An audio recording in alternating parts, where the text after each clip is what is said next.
Hi everyone. IIM Lucknow interviews are known to be balanced, academics, HR, and personality. But what actually happens inside? Let's just hear it. So today we are with Yatharth, who appeared for the Indian Institute of Management Lucknow PI. Let's get into the real experience. Hi Yatharth. Hey, hello everyone. Can you please give us a brief about your background and why IIM Lucknow?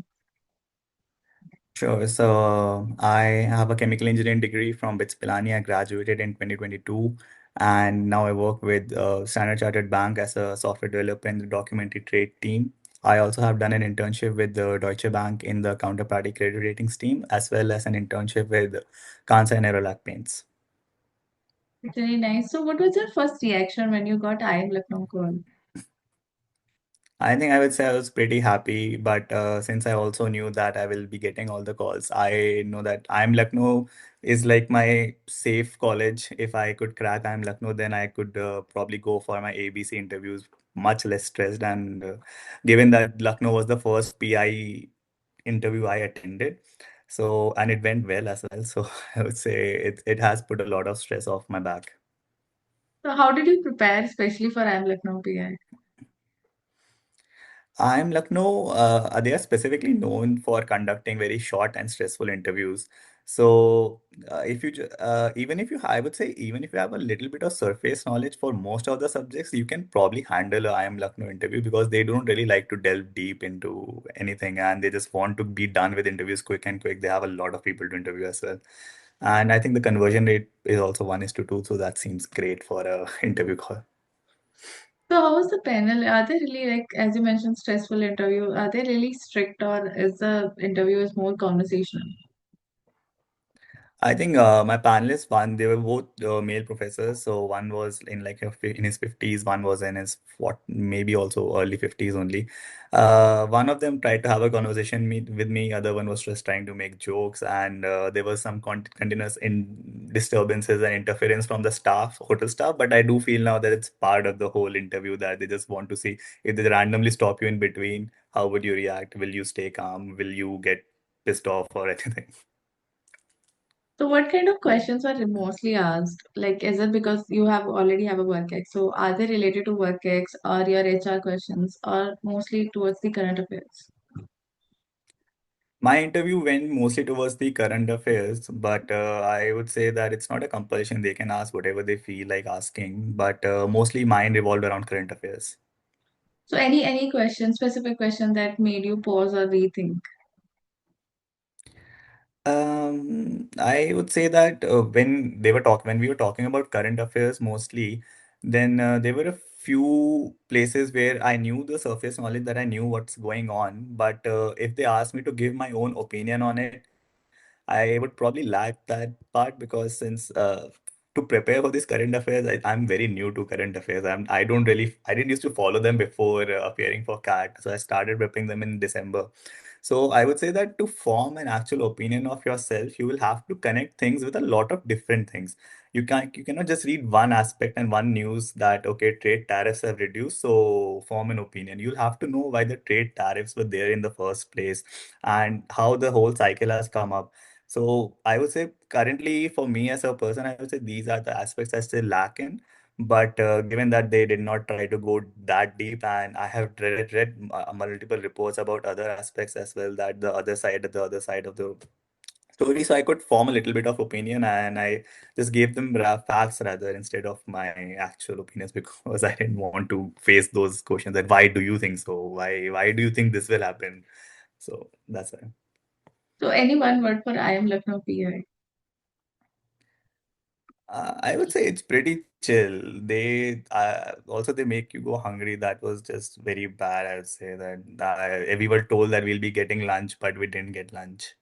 So yeah, it was pretty easy. I would say everyone involved in the afternoon slot. If you're part of the afternoon slot, I would say the panelists are also pretty tired by then. And given that I think it was also the last day for the interviews, it was just pretty easy. They just didn't want to do anything. They just wanted to let you go, and they let me go.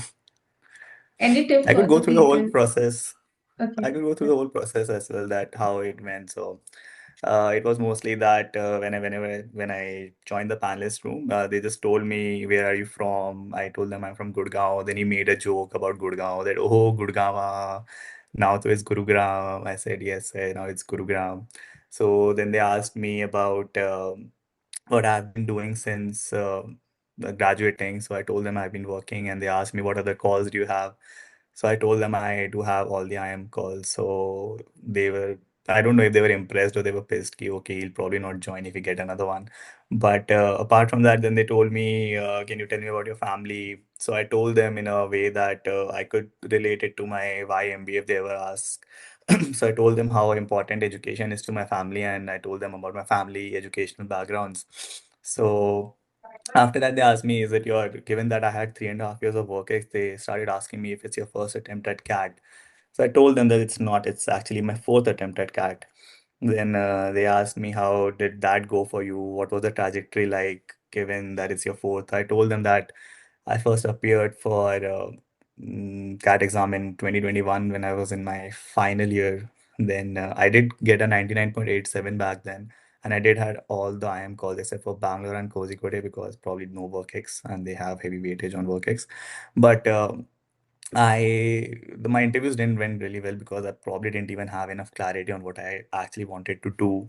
I still converted Indore, but in the interview I said that I couldn't convert anything because I did not want to face that line of questioning that why leave, I am Indore and not join. So that was about it. Then they asked me what is so different this time.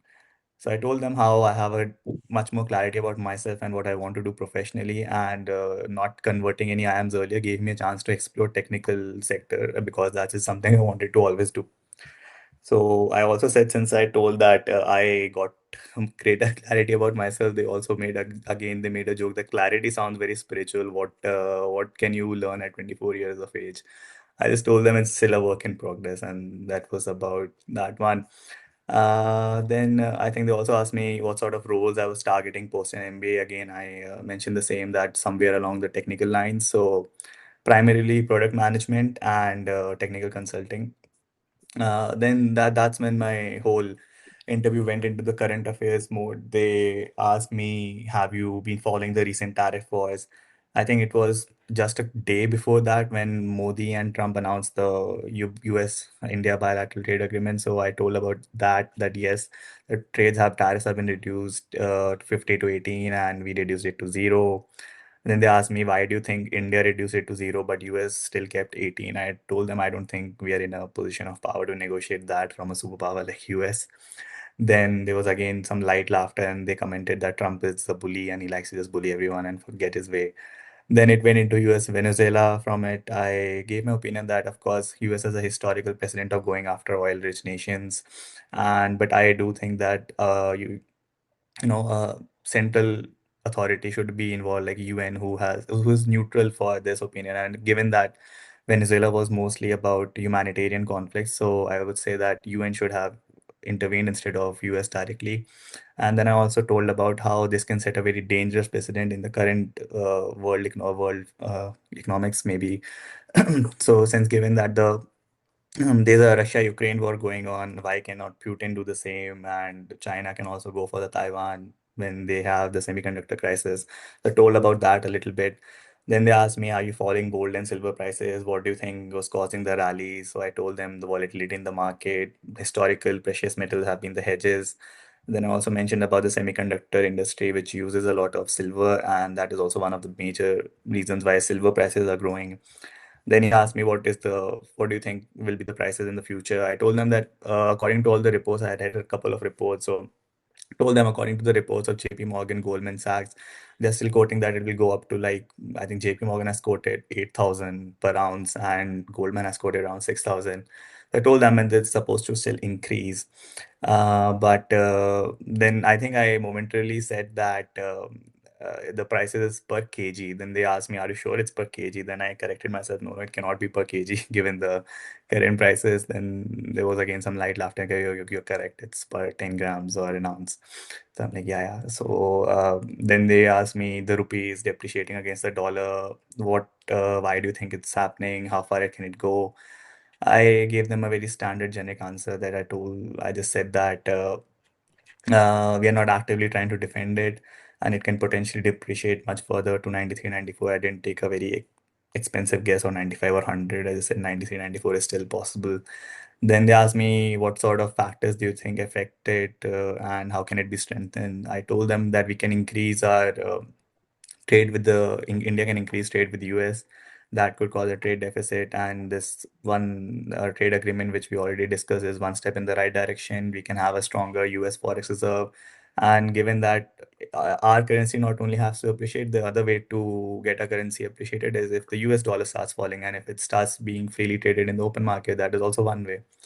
Then I also mentioned a little about how India is doing all these free trade agreements with EU and the plans to introduce a BRICS currency. That was also, I just mentioned them casually. They asked me if you think there could be any domestic factors affecting it. I said inflation is one, but I do not think, given the current inflation rate of India, I don't think that is a very much factor in the weightage right now. Then they asked me anything else. I said off the top of my head, I don't think I can name any other factors. So then it was like, I'm done, you're done, you may leave. Very conversational, very humorous, well handled, I would say. So, do you think like there are common mistakes which aspirants do, or because it's go very chill for you, but then it will be very grilling for other people? I would say the common factor across interviews which you have to follow is not to let them know that you're stressed, or if anything is if there's anything you don't know, just go for a straight I don't know, because if you try to answer random stuff, they will go deep into it and they'll pick you apart. So just know where you have to stop and know what you're saying. So if I would say that maybe even if they ask you anything, just always name the things or point the things out which you can talk about. If and even if question further, if you don't know, just say don't know. Even in my mock interviews, I would say that there are some things which I probably have an inclination ki what they are about, but I'm not exactly so sure. So I would say that if I have to take a guess, but that is also not, I would say, not appreciated, that taking a guess random. So just say I don't know. Then at least they'll go for something else instead of going back into this. So, thank you so much. Thank you for sharing your honest experience with that. And to everyone who are preparing, believe in yourself and stay authentic. All the very best. Thank Yeah, you. thank you.